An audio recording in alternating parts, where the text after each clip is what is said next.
Hello, so today I'm going to go over statistics in TFT and how to use statistics. I've been mentioning throughout the week that I'm going to do a statistics guide, and this one's going to be it.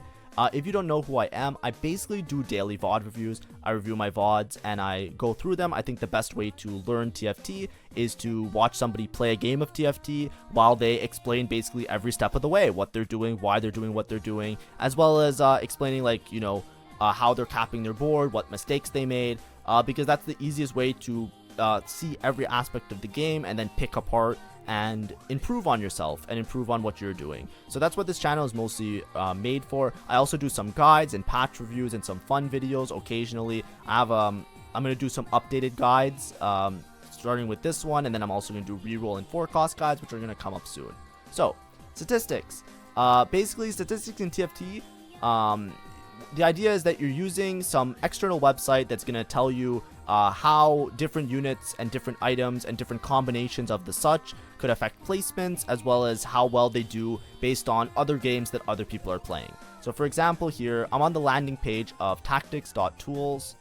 Tactics.tools is the website for statistics that I prefer to use. I have no bone in the game. I have no ball in the court. Whatever the expression is, I don't know what it is, but if anybody wants to sponsor me, go ahead. I would love to be sponsored by a statistics website. The one that I always use, tactics.tools, is the one that I see a lot of other people using. In the past, when I first started playing in set 9, some of the other statistics sites, they seemed like they were, I'm not going to name names obviously, but they didn't seem that accurate to what I understood was the meta read and what the meta was doing and all of that stuff. And tactics.tools always seems to be correct in my opinion, so I always just went with tactics.tools. I think everybody now is on the same playing field. Like, most of the numbers are very similar or the same across the websites, so everybody fixed up whatever problems they were doing. It might have just been like the way they were averaging different ranks and stuff like that. So I think any website, whatever you prefer, you can use. I don't care, but I'm gonna go over it. First thing is when should I use statistics? Right? I think that statistics are best used by people that properly understand them. If you don't understand how to use statistics, it's kind of like a weird situation because I'm making a guide on how to use statistics. But like, if you don't know what you're doing with the stats and you can't interpret the numbers very well, the chances are you probably need to like work on just the general TFT skill set. And I don't mean that in a rude way. I think any ELA jar, you can do whatever. I'm not gatekeeping any knowledge in any way. What I mean to say is that sometimes statistics can be very misleading, especially in the wrong hands, and it can be a detriment to you. So you want to make sure that you're very, very comfortable. You have to understand items, you have to understand all sorts of other stuff. So before I even start reading stuff, I'll just explain very vaguely. Usually statistics, you'll go through it in terms of average placement. That's going to be the main thing that you're going to look at in terms of the stats. It's going to be how well something places, how well is its average placement. So for example, we're on the landing page here and we're looking at top comps. This is a very common Bastion Ari comp, Ari reroll with Zoe and Poppy and everything, and you'll see the placement is like a 4.01. What that means is that in TFT you can place anywhere from 1 to 8, with 1 being the best and 8 being the worst. So if this average is a 4.0, the average placement in TFT is going to be a 4.5, right? Because if you take 1 to 8 and divide by 8, it's going to be a 4.5. So if this is averaging above a 4.5, if it's a 4 is greater than 4.5. So on average, this is a very strong comp, right? You can also see it from the other metric that is shown here. It's top 4 percentage. Top 4 is where you get ELO and TFT.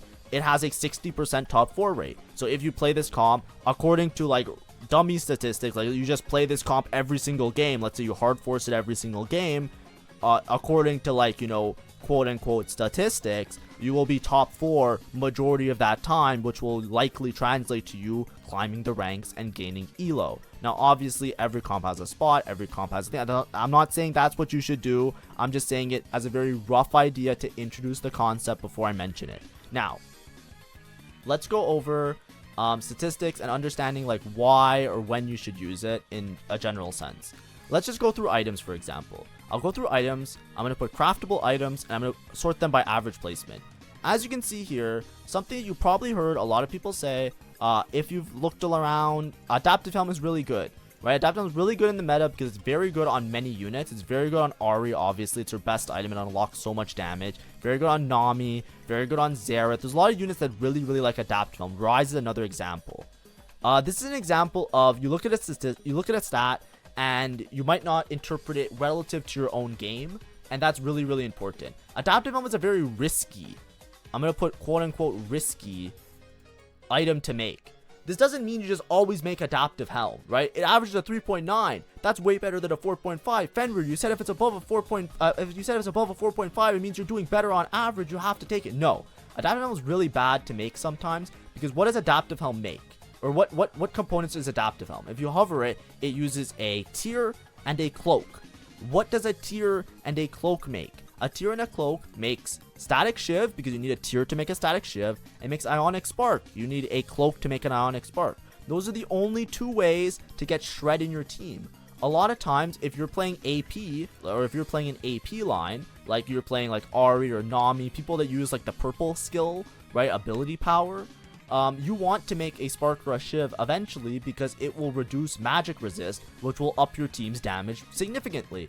If you make adaptive helm, you are using two components that are typically used for shred, and you can play a game sometimes where you don't have any shred for majority of the game, and it can cost you really heavily, right? If you're playing against somebody who's playing a Bastion frontline, for example, or if someone has a Gargoyle on their unit, they have lots of armor and magic resist, you will never be able to chew through them because you chose to make adaptive helm, because the stats says adaptive helm is really good.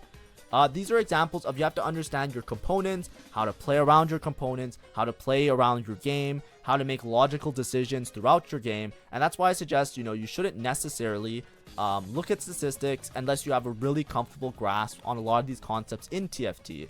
You have to understand what's best in your spot, what's really good in your spot, and then statistics are going to take you to that next level that makes you like a little bit more of a threat in your lobbies, makes you rise a little bit above, and helps you rank up that extra step to keep you like super competitive and hyper optimizing your board. And that's when you should use statistics. You shouldn't be using it just to like learn the game and figure out what's good. You should already know what's good and then use it to optimize your board when you have the chance to, as opposed to just using it early and stuff like that.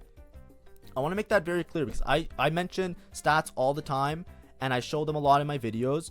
I use it as a supplement because I'm showing you, hey, I said that this was good. Here is another source that is showing that it is also good and it is a good decision, and I'm showing you this source to softly introduce it. I don't want people to misinterpret that, because I've been getting questions about stats and how to read them and how to use them and all of that stuff, and I want to make sure that I'm very clear on that, because I make daily content. I'm very repetitive in some of my videos. Sometimes I'm not mentioning every day exactly what's going on with my stats and all of that, and how I'm reading them and how I'm interpreting them. I want it to be very clear, and that's part of why this video is being made. It's to make it very obvious that, like, you have to be, for me, I only started using statistics when I was at the high level plat. Like, I was going from plat to diamond back when there was no emerald. So I wouldn't suggest using stats until you are in the middle of plat. Like, I don't even think you need statistics if you're plat 4. I think like only if you're in the middle of plat do you start to like look at these to hyper optimize to get yourself to that next level to be super competitive in your lobbies. I think there's way too much to learn before that. So I want to start with that as a main disclaimer, and now we'll continue with the tutorial. If you fit the bill, I don't even care. I'm not gatekeeping knowledge. If you aren't plat and you want to use stats, go ahead. If you're the golden god of TFT, the bronze warrior, go ahead. I'm going to show you what I can interpret and how I interpret it, and you can take that with you and understand the best thing to go. So let's go through just a general little search here. So I just went on Explorer. So Explorer is like the main search feature. Tactics.tools has a premium feature where you can add additional filters as well as exclusions. I don't pay for premium. I don't think anybody here has to play for premium.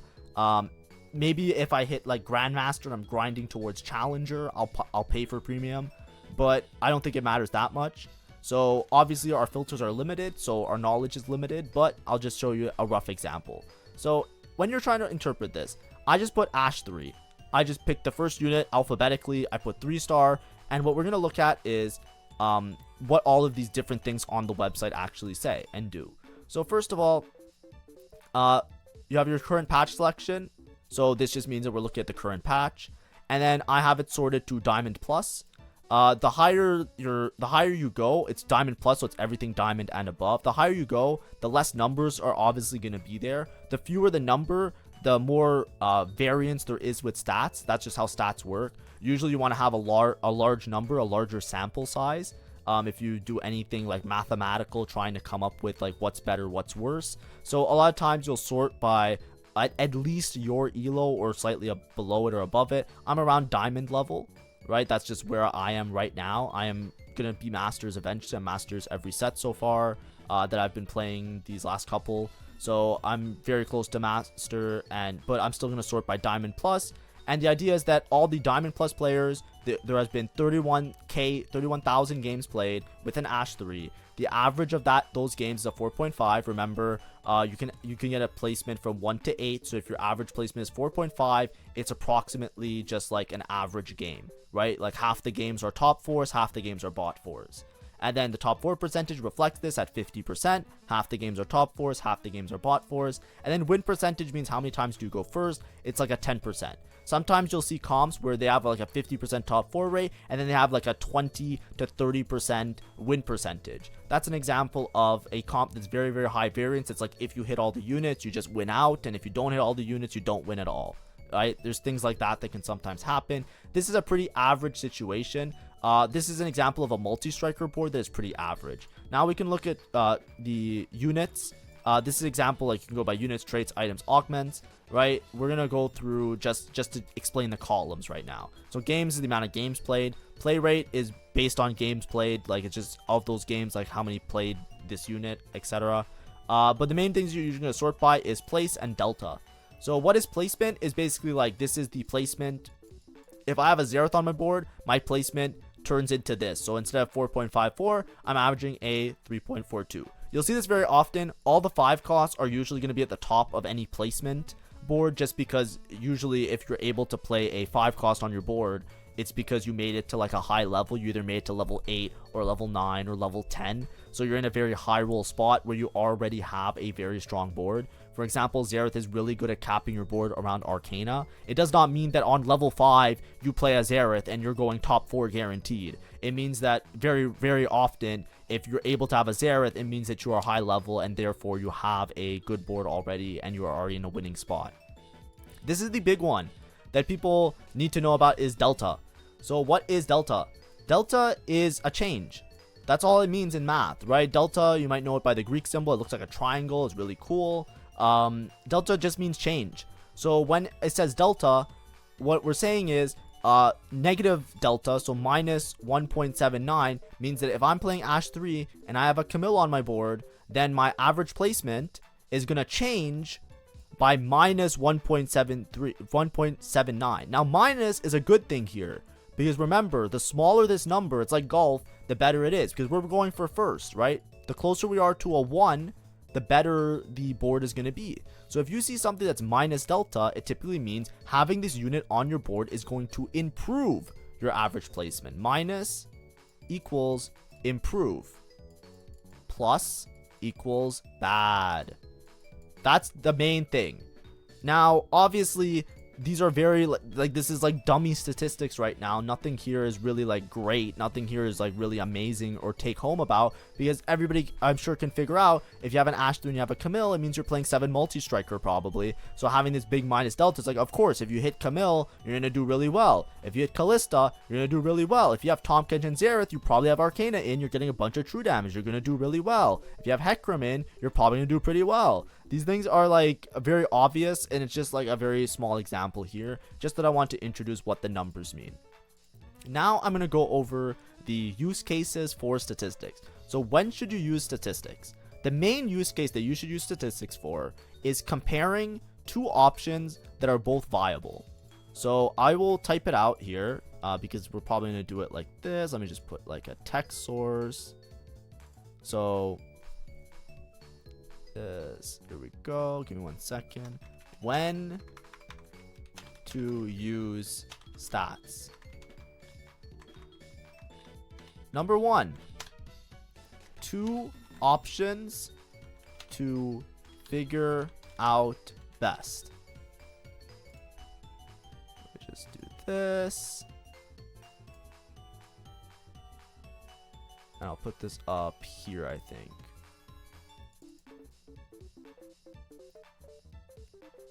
Background color. All right, perfect. So what do I mean by that? let's say we're playing Vagar, and let's say we're playing Vagar 3. Right, Vagar 3 is obviously going to average very high. It's a very broken comp. It's very, very strong, right? We're not saying anything like that. We're not trying to say that it's not broken, it's not strong, it's not anything like that, right?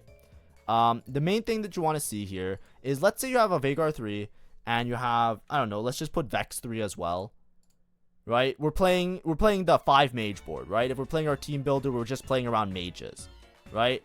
The idea here is that, let's say we want to figure out which augment is best to take here, right? Let's say we have two options, right? Let's say we're deciding between let's say we're deciding between Magic Wand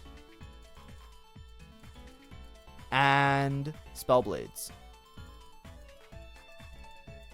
right? Magic Wand and Spellblades. The main way to look at statistics is because these things are both really good. Let's open up augments in a new tab and I'll show you what I mean, right? Let's say Spellblades. I'll hover over it so we can read it really fast. Spellblades, whenever one of your units cast, their next attack deals magic damage equal to their ability power. It seems really, really strong with lots of different mage units that cast their ability multiple times. It seems like it would be very strong with like any sort of casting comp, like an Ari comp, anything like that, right? Imagine if you get offered Spellblades as an augment and you also get offered Magic Wand. Magic Wand is also really good because what does it do? It gives you a needlessly large rod, so it gives you a whole component, and your units gain 18 ability power. So your whole board gains 18 ability power. If your whole board uses AP, it's probably really good to have AP. Now this example isn't the greatest because like everybody kind of knows that Spellblades is kind of broken, but it's just to show you. Let's say we search up the stats. So searching with Vagar 3 and Vex 3, Spellblades averages a 2.94. Which means that it's going to be better. So if you see the average here is 3.17, here it gets a 2.94. If we go with Magic Wand, you'll see that's a 2.85. So depending on when you take it, it also changes. Spellblades is something that's very, very broken a lot of the time. Here's an example of if I have Magic Wand and Spellblades, sometimes it might be a good choice to take Spellblades over, take Magic Wand over Spellblades just by the way that the mage comp works.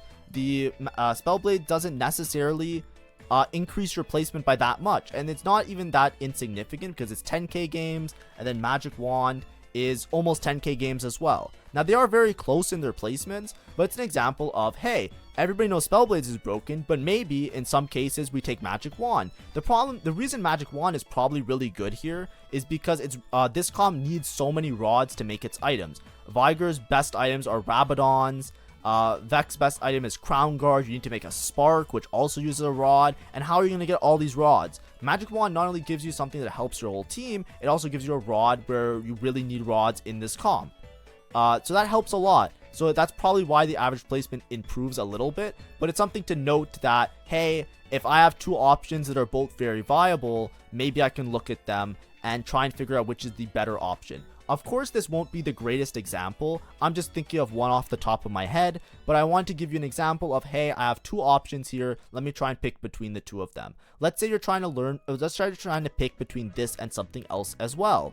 Like, obviously, Magic Wand is going to be really well. Let's say you're debating between Magic Wand and Support Golem. You'll see that Support Golem does a little bit better than Spellblades. So that's something that might not be as clear. Maybe you think, oh, Spellblades, I'm mages, I'm going to do so much extra damage. It's like, no, the comp has enough damage. The comp actually lacks frontline. It's actually a little bit better to sometimes take Support Golem. They're very close. Once again, they're very almost equal in stats. But if you want to try and optimize your board and you're not sure which one you need, sometimes you can look at these. Another option is that you can see something that maybe you thought was really good, but actually works out that it's really bad. So for example, a mentorship, right? You might think that mentorship is much better than Spellblades. Oh yeah, I'll just get attack speed and shielding. That's what mentorship gives me, right? Well, if you look at the stats for mentorship and you have Spellblades offered, then obviously you're going to take Spellblades because it just does so much better. Obviously, there's less games played. It's less statistically viable. But the idea isn't to see, when you look at stats, you're not trying to find like what's the best without a doubt based on statistics because of the p-value. And if you're a math head, I have a master's degree in computer science. I have to present a lot of research. So I understand that some things might not be statistically significant, right? If it has a very small sample size, then it becomes more variance. There's a chance that these numbers are just bogus and fake. But the idea is that if you're in a game and you can reasonably explain to yourself that two options are both viable and both good, The idea by looking at stats is to say, hey, let me look at games that other people of my elo and my skill level played, and how did they place playing with these different augments, to help you try and find a pattern or something that is slightly better in order to play it. That is the main reason when you use stats. It is just to see the between different options, which one will help you perform a little bit better. It's to hyper optimize and to fix a little bit. So we'll go over hyper optimizing now as well. So this is an example with I'll use the Vigor Vex example as well. So I'll put number 2 and we'll say like hyper optimize. So this is an example with Vigor Vex, which sometimes people play in different ways. Obviously these are very high roll things, but we'll go by units here, for example. So I'll look through units and I'll show Mordekaiser, right? If you look at Mordekaiser is plus delta. That means that on average, if you're playing a Mordekaiser on your board, it is not as good as playing another unit. And this is something that comes up a lot with the Vigor Vex comp, because usually with the mages, your comp is going to look something like this. You're usually just going to play 1, 2, 3, 4, 5. Yeah. I misclicked like everything. So a lot of times your board's going to look something like this on level 7, where you're going to have 5 mages. Eventually you find a Nami. You're going to play Galio, Vex, Nora. And you're going to play these units, right? And this is going to be your board on level 7. As you can see, we have 2 free open spots. So a lot of times, people will usually just play a Mordekaiser, because a Mordekaiser is a 3 cost. And then you'll go for Mordekaiser 3, Vex 3, and Vagar 3. Or Vigor 3. People mess me up so much. I know it's Vigor because I looked it up on Google, but people keep saying it's Vagar. And now, like, I say both of them because my brain just doesn't work properly anymore. So it's your fault, chat. Mostly my Twitch chat, but not really, but whatever. Anyways, Vigor, Vex, and Mordekaiser, because it's efficient to roll for multiple 3-cost units. This board isn't as optimized as what you could play, because basically, if you find a single copy of Xerath, the scaling on Vigor, they're nerfing this, by the way, they're nerfing this line, by the way, for the next patch on Wednesday. So if you're watching this past Wednesday, please note that it could not be as good anymore. But the idea is that you don't want to play Mordekaiser, because then you can easily fit in Vertical Arcana starting on level 7 if you find a single copy of Tahm Kench and a single copy of Xerath.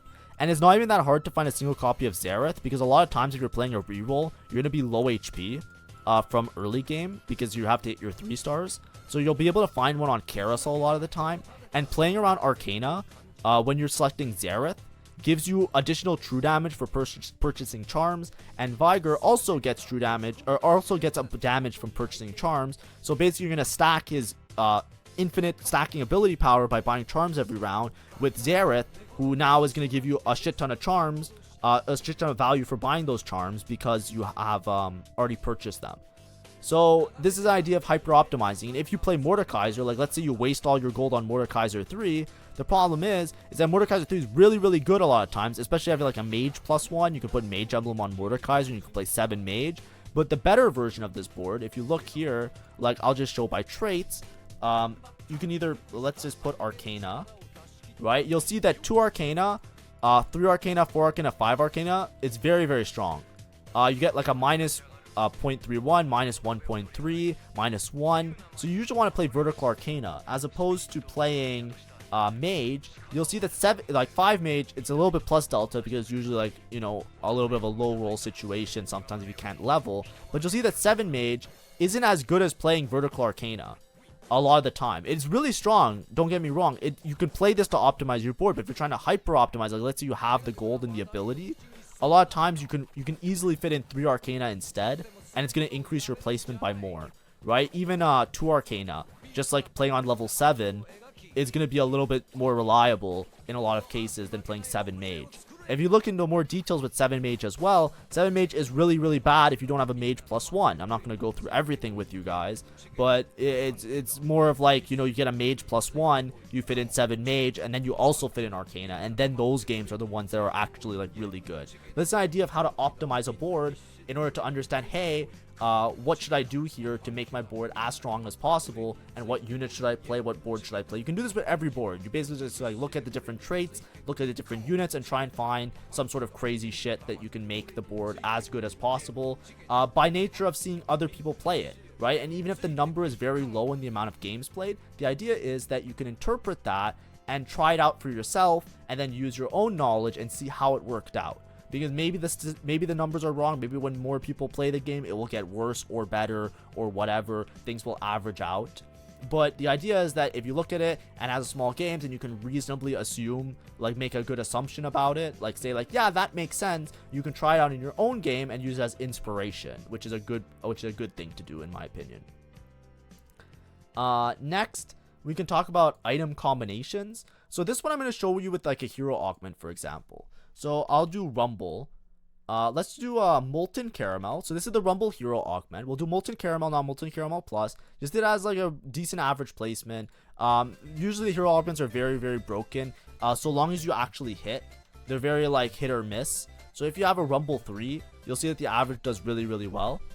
Molten Caramel is obviously going to average less than Molten Caramel Plus. Molten Caramel Plus you usually get in a much better spot. With Hero Augments, I'll show you in terms of items. How things work out. We're going to just go on craftable items just to make it easier. This is something that's really important. It might also be a bug. We don't actually know.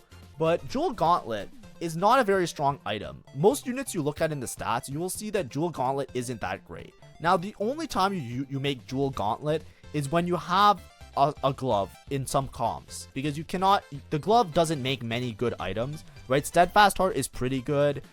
Thieves Gloves is good situationally, but it's also like alright sometimes. It can grief your game, but it can often win you the game. And then like, you know, if you're playing AP, right, like you're not playing, you can't make a Last Whisper or an Infinity Edge, like those type of items.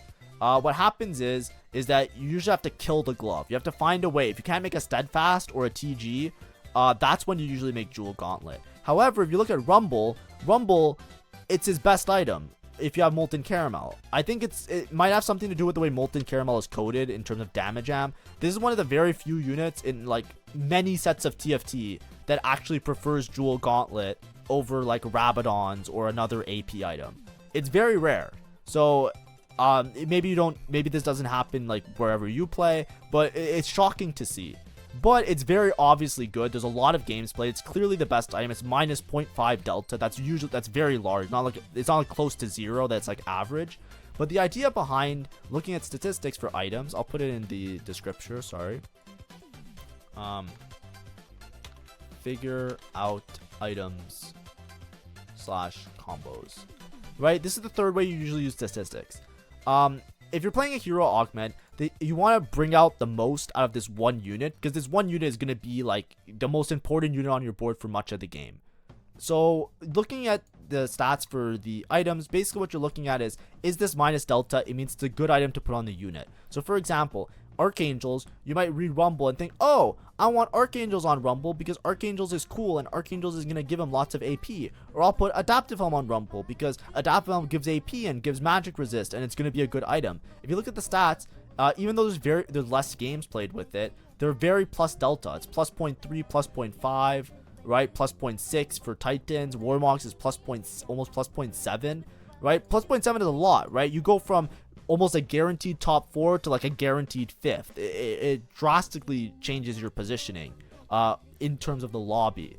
But you'll see that some items are very minus delta. So if you have to make items for a particular unit and you have to pick what the best items are, it helps to look at the stats just to understand, okay, Jewel Gauntlet is really good on Rumble. I might have not known that ahead of time because that's very rare that Jewel Gauntlet is good on Rumble. Rabadons as well, and Bloodthirster. It can also help you to understand the build without having to rely on a guide particularly, right? You don't have to necessarily go on some website that tells you this is how you play Rumble reroll. You can look here and figure it out, right? Even if you don't have the item combination, you can also look at the traits, right? So for example, if we're playing Rumble, you'll see that 4 Vanguard, 6 Vanguard is usually really good. You never want to play 2 Vanguard, which means you're not playing like a Kog'Maw reroll line. And you can look at the units in terms of their placement and their delta, and you can try and figure out, okay, this is the board that I want to play. I want to play like Blasters and Tom Kench, right? Like I want to play Vertical Vanguard. How many Blasters do I want? As you can see, 2 Blaster, really good. 4 Blaster, not so much. 6 Blaster, really good, but this is very high roll. So, you know, you're probably going to be playing a board that's like 2 Blaster, 6 Vanguard.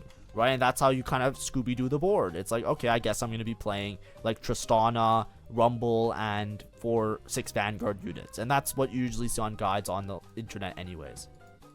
But that's what I'm trying to say. And then you can also filter out with different boards. So let's say you start with a dual gauntlet, right? You can put it in your filter, and then you can see, okay, what's the other thing? You'll see now that if you have a dual gauntlet, because it's his most important item, you'll see that Spark is minus Delta now, right? If you really have to, and you can't make a Rabadon, you can make a Bloodthirster Spark, right? There's now, this is now minus Delta all of a sudden, because with this particular item combination, this item trio, it works out a little bit better, and you can like figure out, okay, based on my components, what can I make that helps my board out the most.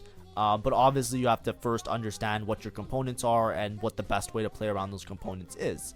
So that's like a good idea of how to play around units. The other thing you can do is learn about specific comps. So I think I have one already here that I wanted to show you guys. Oh, this is Jinx Wukong. Oh, this is I'll show that after. That's for bugs. This is Nami, for example. So this is I'll put a thing now. I'll put number 4 as cooking. So the other thing you do with stats is you can cook up a comp and you can try it out for yourself. It's not necessarily going to always work to the best results, but this is a small example of a cook that I don't know if it's good, but I will explain to you what I see and what I'm seeing and how I'm interpreting the stats in this way. So let's say we're playing around Nami. I put high voltage Nami, right? So if you're playing high voltage Nami, you might think, okay, this is probably that you're playing Veigar or Viger 3, right? If you look at I'll sort by delta, so the average placement of the units, and you'll see something kind of weird, or a little bit weird. It's a very small amount of games played, but this is what I mean. These are cooks. These aren't for statistical significance. These are to give you inspiration to try out some crazy shit if you have the elo to spare. So obviously Nora's going to be really strong because she's a mage. Gala's going to be really strong. But look at this. Why is Warwick here all of a sudden? Interesting. Warwick is very minus delta. He's like look, there's all these 5 costs which we expect to see that are really strong. You know, obviously if you get a Morgana on your board, you're probably high rolling, but there's a couple of games where Warwick is being played. Isn't that funny? It's kind of silly in a way, and it's because like there's maybe a cook here, right? Maybe we can cook something up with Warwick. Who knows? If you scroll down, you'll see that like playing around, like, you know, if you have a Nami 2 high volt and you're playing around like Veigar or Viger, now I'm all fucked up. You're playing around Viger and it's a Nami 2, you'll see that like there's certain mage units that you're not playing vertically, right? Like, you know, like Nami 2 with high voltage does a little bit better outside of the Viger Vex line. And the reason it does better outside the Viger Vex line is because Nami with high voltage, you want to prioritize Nami as a carry because she's going to do more damage. So this high voltage can have a larger range. Nami hits more units. Viger is a single target unit, so it doesn't matter if you have high voltage for a single target unit like Viger, because he's not going to do that much extra damage by having the additional range that high voltage gives. So then what you think about is like a cook board. Okay, so we have high voltage Nami. We're going to try and delete the whole board because Nami's going to do a bunch of damage to all these extra units. And then in order to stall for Nami, you'll see that 6 Vanguard is really good. And that's why Warwick was really good in that setup. And if you look at mages, you'll see that 3 mage or 7 mage is really good. So you're probably playing something along the lines of a 3 mage, Nami, 6 Vanguard kind of setup. And if we go to this board that I already have here, basically you'd probably be playing like Mordekaiser reroll or something like that, and you would just play like these units and all the other Vanguards.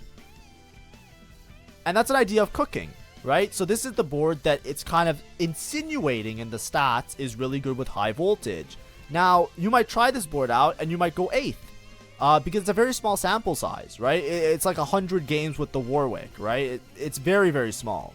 So I wouldn't say this is something that's guaranteed, but this is how sometimes you see random comps just burst into the meta. It's because somebody tries it out eventually, other people try it out, more people try it out, eventually you justify and you prove that it's good, and then all of a sudden you have a cook.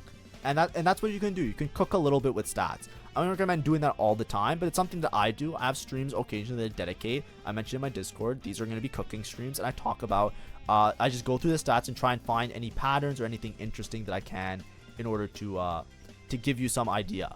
The other thing with cooking is understanding like what's a good cook and what's a bad cook. So for example, an upgraded adventure. An upgraded adventure is really, really strong currently in the meta. If you look at it right now, you'll see that it averages like a 4.17. And you might think to yourself, okay, an upgraded adventure, that means I should always take it, right? Because it's above a 4.5, so you're going to gain elo on average, right? Right? Surely? No, well, it's really only good with one set of units, right? As you can see, it's always going to be Xerath, Milio, Tarek, Rise, Tahm Kench, Nora, Hecarim, right? We're just playing Ahri, right? We're pretty much just playing Ahri, and then you'll see that Smolder increases the average. Smolder is for a different board. It's a different board that's a lot riskier and a lot worse. That might be better come Wednesday. If you're watching this past Wednesday, this might be something that's meta. It's something I'm expecting to change because they're buffing Nomsy and Twitch so much. But something that people think about, but usually when you're playing an upgrade adventure, you want to play around a 1-cost reroll, just because it doesn't really make sense to play anything else, because you need to basically have to upgrade 4 units to 3-star. So you'll see that it's really good with the Poppy, Zoe, Lilia line, because you're playing Poppy, Zoe, Lilia, and Ahri, and you basically reroll all of them so that you get your cash out and then you win. That's, as you can see, it has like not that high of a top 4%, but it has a 20% win percentage. It's very like if you cash out, you're usually going top 4 and maybe winning the lobby, and if you don't cash out, you're kind of fucked. And then all the other 1-costs you'll see are really bad. Another board you can probably play is some rendition of Twitch Nomsy. Or some people even play Jax Ashe. I've seen Jax Ashe reroll really popular nowadays with Elise and Jace. All of these do really poor with a decent amount of games played, by the way, right? Not as many as the others, but they're not that good unless you maybe have like an insane spot for it, because the units themselves just aren't good enough to win you out the game, even with the cash out. A lot of times you hit the 3 stars, you get the cash out, and you still go bot 4, right? That's what this means when you see these high plus delta options, right? Especially with like this Ashe and Ziggs especially. So you can try and cook something, but this is important that you can check it and you can see, okay, these lines don't really work. I shouldn't take an upgraded adventure unless I'm relatively uncontested Zoe, Lilia, Poppy, because if I'm not playing this particular line, I'm probably going to go bot 4. That's the idea that you can have there, and that's like an idea of looking at it. Obviously, the stats might change within the next couple days because Nomsy and Twitch are getting huge buffs. I expect them to do a lot better. The whole Shapeshifter line is also getting buffs, so I expect you to play like Nomsy, Twitch, and then play around some other units, but that's like an idea that we'll see how it works out. Finally, the last thing you can do with statistics is this is kind of in line with everything else, but it's also like finding bugs, right? Sometimes there's things that look like they're gonna work or they're gonna make sense, and then you look up the stats and it just says that they're bad. And sometimes it's because the game's bugged. Sometimes it's because you just misinterpret, that you just don't understand how the unit works properly. But very often, there's things that are bugged sometimes.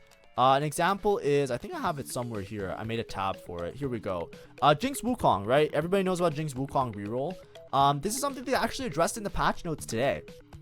If you look at if you read Jinx as a unit, let me just find, I have a tab here. If you read Jinx as a unit, we'll read over her description. Sugarcraft Hunter, for 4 seconds, gain a 105% decaying attack speed. So she gets, as soon as she casts, she gets a bunch of attack speed, and then her attacks deal bonus true damage that scales off her AD and her AP. So it seems really interesting because it's like, okay, she's scaling off her AP and her AD, and she gets a bunch of attack speed. If I read this to you and I read it to myself, initially I'm like, okay, probably like 1 attack speed item. She already gets a bunch of attack speed from her cast, but she probably wants like a good, like, you know, maybe like Deathblade, something that gives her a lot of AD, because you want to scale that true damage, because true damage is just really, really good. Most units that have true damage, right? That's why Xerath is so busted. You just bypass some defensive traits. It makes it really, really strong. Probably sword items would be really good on Jinx. Yeah, maybe Giant Slayer as well. Give some attack speed, AP, AD, stuff like that. We can maybe work with it for sure. If you look at Jinx though, you'll see that certain items are just really, really bad on her. They're not awful, obviously. Like if you have 2 swords, I'm not saying never make a Deathblade. It's gonna do something, but it doesn't work that well on her. And you look like IE is really bad on her. And it's like, but why? She should be getting bonus true damage. Shouldn't this work? But instead, you'll just see that, like, Runans is really good. Gwinsu is really good. Red Buff's really good. It's all bow items. So it's like, you can try and rationalize it. Like, okay, I guess, like, you know, maybe she just wants to attack really fast. You know, you're stalling with Wukong. You scale to late game. She's bugged. She's actually just bugged. They're fixing it. It's getting bug fixed. It's going to be fixed next patch. And that's something you might not know in the stats, because you might not know unless you look at stats. It happened lots of times in other sets as well. Like last set, Irelia was bugged. If you put IE on her, it was just worse than having an item on her. It was like Giga plus Delta. It was really, really bad. So like there's sometimes where these things happen and you look at it and you're like, oh, I didn't know this would be bad, because intrinsically, like, you know, TFT mind, you'll think to yourself, oh yeah, like I can deduce this by just figuring it out myself. But then you look at the stats and it says that it's really bad on that particular unit, and then you'll realize, okay, wait, something's wrong here. And what's happening is basically her true damage, that scaling only takes her base AD.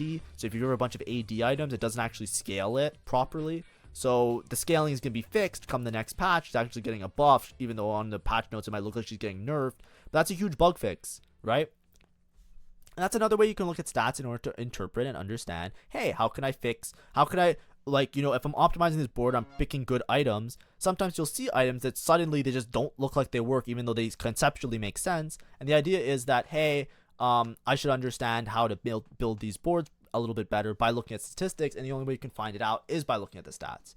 Now, in conclusion, so I'm using the website. You know, I gave you a little bit of a tutorial on what the stuff means and what everything is. Sorry, my music got paused. But the main thing you should always note is that you always have to take the stuff that's good for your spot, right? If you look at the best placing augments, right, Sweet Tooth is good, Deja Vu is good. If you have no Deja Vu items and you have no Sweet Tooth items, guess what? You're not going to place really well. If you don't have little buddies, you're not going to place really well with little buddies. If you don't have portal units, you can't just take a portal crest. It doesn't matter what the numbers say in a lot of the cases. I'm showing you examples of how to use them and when to use them. What I am saying, and you're not trying to find something statistically likely. All the options that I'm showing you here, all these 1, 2, 3, 4, and 5, most of these are for inspiration, right? That's the main takeaway. Stats are to inspire. They are to inspire. They are to make you creative. And they are to help you improve. But the other two are also important. And you have to understand that. It's not necessarily like this is good because the stats say so, therefore it is the best. This is bad because the stats say so, therefore this is the worst. The idea is you look at it to get some sort of justification, as well as some consoling, as well as some inspiration to try and figure out different things, figure out what items are best, figure out how to improve your board and improve your general gameplay. It's good in terms of picking two augments, and like I said, the most important thing is usually when you're trying to figure out between two viable options. So you already have to have a really good baseline understanding of the game of TFT in order to use the stats in a meaningful way. We're not trying to say like Deja Vu is the best thing with 78 games played, Deja Vu is broken, you should always take Deja Vu, right? We're not trying to say that this is a significant number or this is a significant number. It's more so of, hey, I'm willing to try this out because it's already showing signs of being good, so let's see if it's actually good with my own skill and see if I can make it good based on these numbers. There's people that place really well with bad augments. I do it all the time. Sometimes I take something that performs really poorly and I get a top 1. Your spot will dictate to you how you play the game always. Your items drops will dictate how you play your items, right? You can look at Vigor Vex and it will say that Shojin is really bad on Vigor, right? Right? If you go items and you go if you go Vigor 3, right? Shojin is way worse than blue buff. Should I make Shojin? Well, it's like, what the fuck are you gonna make with a sword if you don't make Shojin? Right? Let's say you get dropped a sword and you're playing Vigor. What are you making? Like, what other sword item are you making? Tell me. Does anybody know what other sword item you're making besides Shojin? What other sword item? You're making Gunblade? Right? Yeah, you're making IE? You're making Giant Slayer? Right? It's like you have to understand how to use your components, how to use your items, how to use your augments, how to use your units. You have to know so much about the game before any of these actually make a difference in your gameplay. The main reason that you would use them is just to optimize and to improve and to get general knowledge of what's better, figuring out like different items. You can cook a little bit, and then like obviously, like, you know, there's sometimes if something's like really bad, like with Jinx for example, because like eventually like there are points in the game where you are able to prioritize certain items. So for example, if you have a Vigor and you have a tier and you don't have a sword, you just have a single tier. On Carousel, you'll probably want to take another tier instead of a sword because blue buff is better than Shojin in like 80k games that have been played, right? 80k versus 55k games. blue buff has been way better on Vigor than Shojin. So that's when you can look at the stats. You can figure out, okay, well, I'm gonna build blue buff because it's clearly better than Shojin, and I have the opportunity to without griefing the rest of my game. However, if you have a sword drop and you have a Vigor 3, guess what? You're making Shojin. Doesn't matter what the stats say, because you're fucked. That's just what you got. It's GG. It's the game. That's TFT. And that's what you always have to think about. And that's my takeaway notes for the end of this video. So please make sure that you understand those concepts. Make sure to like and subscribe. Hopefully, if somebody's watching is trying to fact check me, please note that all my examples I was doing in a very general way. None of in this video in particular am I saying one thing is better than the other, one thing is other thing. I'm just trying to show you roughly how to use them. And if you want to see a more detailed stat dive of when I actually look at stuff and I make meaningful interpretations of certain things, I have multiple streams where I do that on my own, and sometimes the VODs I put as member only VODs. But thank you. Make sure to like and subscribe if you like my content, and I hope you enjoy the rest of your day. Please have a great day. Bye bye.